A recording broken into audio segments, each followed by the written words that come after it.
सवाल हमसे कहता है कि एक वन डायमेंशनल मोशन है, इंस्टेंटेनियस स्पीड की जो वैल्यू है वो 0 से v0 के बीच में रहती है। ध्यान से कि इंस्टेंटेनियस स्पीड बोला जा रहा है, इंस्टेंटेनियस वेलोसिटी नहीं, यानी कि डायरेक्शन के बारे में ये कुछ नहीं कह रहा। ये बोला भाई इंस्टेंटेनियस स्पीड जो है वो 0 से v0 के बीच में कुछ भी हो सकती है।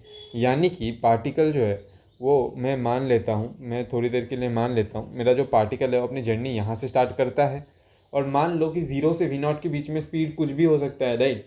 तो मैक्सिमम कितना हो सकता है? मैक्सिमम v0 हो सकता है। अब लेस देन v0 है, मतलब v0 से थोड़ा सा कम मान लो, राइट। v0 से थोड़ा सा कम, थोड़ी देर के लिए उसको अपन लोग बोल सकते हैं नियरली इक्वल टू v0 से ही चल रहा होगा।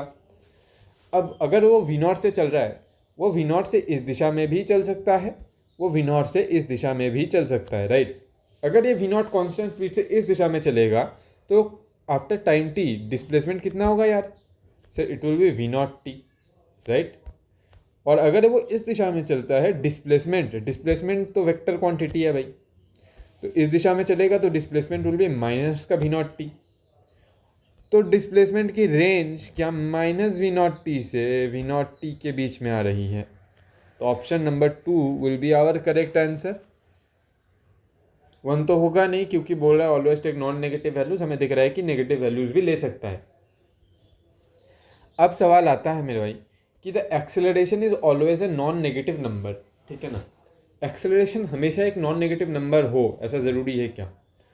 अब स्पीड गिवन है, स्पीड से तो मैं एक्सेलरेशन पर कोई कमेंट कर नहीं सकता फिलहाल के लिए, ठीक है ना, क्योंकि वन डायमेंशनल मोशन है। हमें पता है कि एक्सेलरेशन अगर लिखना है मुझे तो acceleration is equals to v2 vector minus का v1 vector divided by t2 minus t1, right. अब v2 माइनस v1 तो भाई वेलोसिटी है। थोड़ी देर के लिए मान लेते हैं पार्टिकल जो है सिर्फ और सिर्फ इस दिशा में चल रहा है, और अगर इस दिशा में चलेगा तो जो हमारा इंस्टेंटेनियस स्पीड होगा वही हमारा इंस्टेंटेनियस वेलोसिटी भी तो हो जाएगा ना, क्योंकि इंस्टेंटेनियस स्पीड और इंस्टेंटेनियस वेलोसिटी तो सेम होती है मैग्नीट्यूड वाइज देखें तो।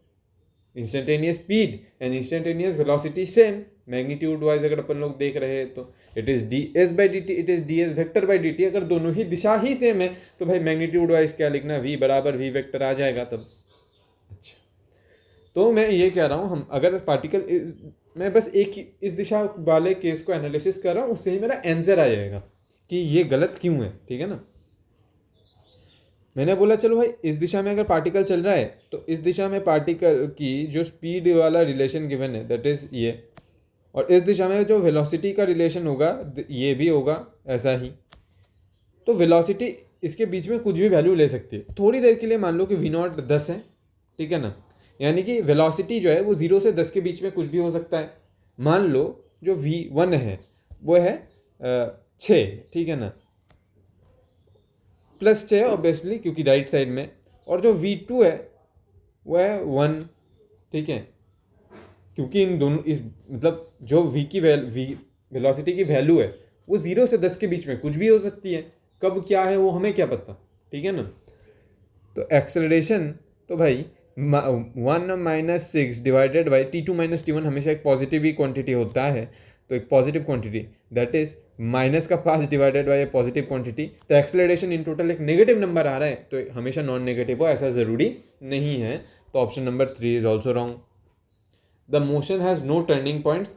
ऑब्वियसली भाई अगर मैंने यहाँ पर चेक करा कि एक्सेलरेशन जो है वो नेगेटिव है और वेलोसिटी पॉजिटिव है, एक्सेलरेशन नेगेटिव है, तो ऑब्वियसली बात है कोई ना कोई एक टर्निंग पॉइंट तो रहा होगा, क्योंकि स्पीड जो या फिर वेलोसिटी जो है घटती रहेगी और एक पॉइंट पर आकर के 0 हो जाएगी और उसके बाद उल्टी दिशा में बढ़ती रहेगी, क्योंकि एक्सेलरेशन नेगेटिव वैल्यूज ले सकता है और वेलोसिटी इस दिशा में, एक्सेलरेशन इस दिशा में, मीन्स एक टर्निंग पॉइंट आया होगा।